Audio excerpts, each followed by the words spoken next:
Dwayne here, PhoenixTypewriter.com. Got this nice little folding Corona 3-bank. Of course it's 3-bank because it's only got 3 rows of keys. It's got 3 characters per typeface right there. So that's why they call these 3-banks. It's pretty neat setup for a compact little machine. Of course it's a folding machine, so it does the old folding trick. Folds down like this. It's all ready to go into its nice little package. Alright, let's take a look.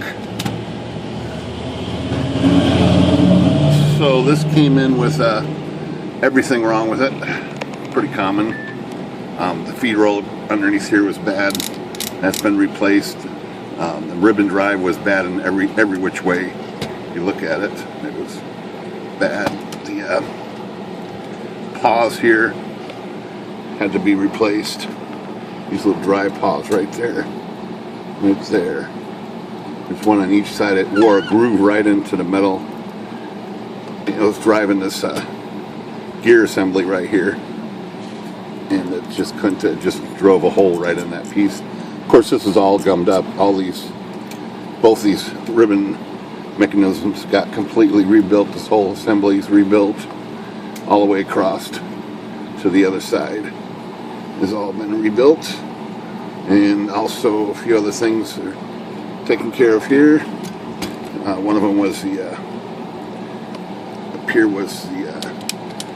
return index assembly was not working properly.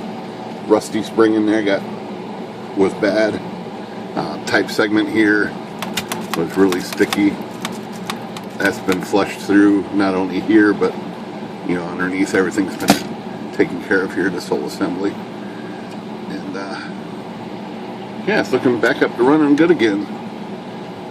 So the main thing we're going to highlight today is the ribbon drive on these old Coronas. They are unique, and we're going to take a look at that right now. So what happens here with these Coronas, most typewriters have ribbon reverse. This does not have ribbon reverse. This machine, when it types, it moves this piece here, and this is what drives the ribbon. So every time you type a type bar, this piece will move, or space. That drives both these spools at the same time. So both these are being driven. So if both these lock nuts were tight, so that one's tight and that one's tight now, that will lock the machine up. There it goes, it locks up right there. One of these has to be loose. The one that's loose, well, the one that's tight, let's say, so now that one's tight, the ribbon will drive to that spool. And it's kind of hard to see, so we're going to put a little arrow on here, like that, so you can see that it's turning that way. So it's working pretty good. Now, when the ribbon gets to the end, it's just going to lock up. It's going to lock up and stop typing and stop turning. At that point, you have to loosen this spool.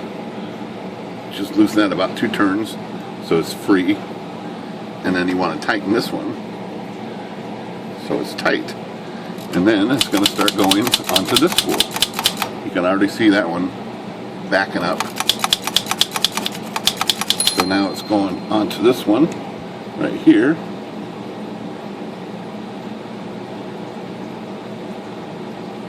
In that direction. So that's how ribbon drive and reverse works on this old Corona. They changed it on the later models. They changed that to a ribbon reverse mechanism. But this works pretty good as long as you know how it works. So everything's going along just fine. When it gets to the end, it's just going to stop turning over here. And at that point, you want to tighten this one down, loosen this one, and it's going to go back that way. And there it goes. So that's how ribbon reverse works on these early Corona models.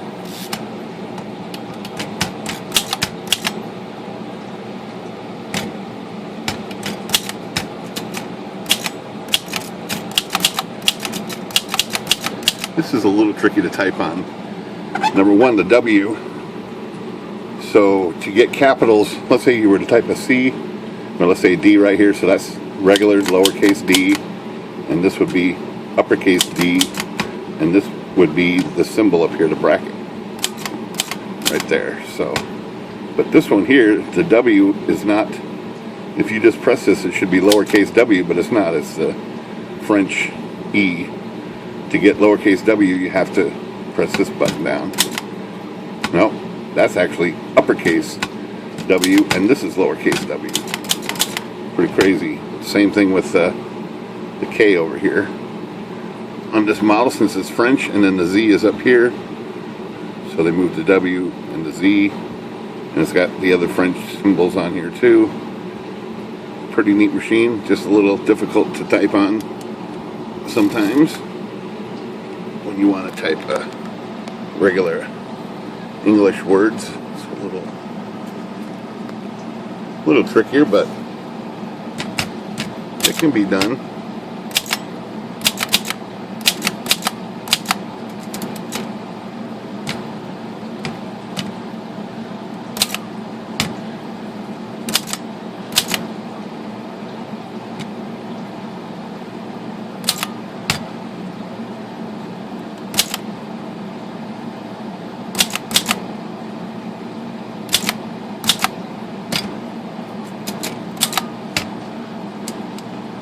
So that's a French word right there. Only phrase I know. Alright, Phoenix Typewriter.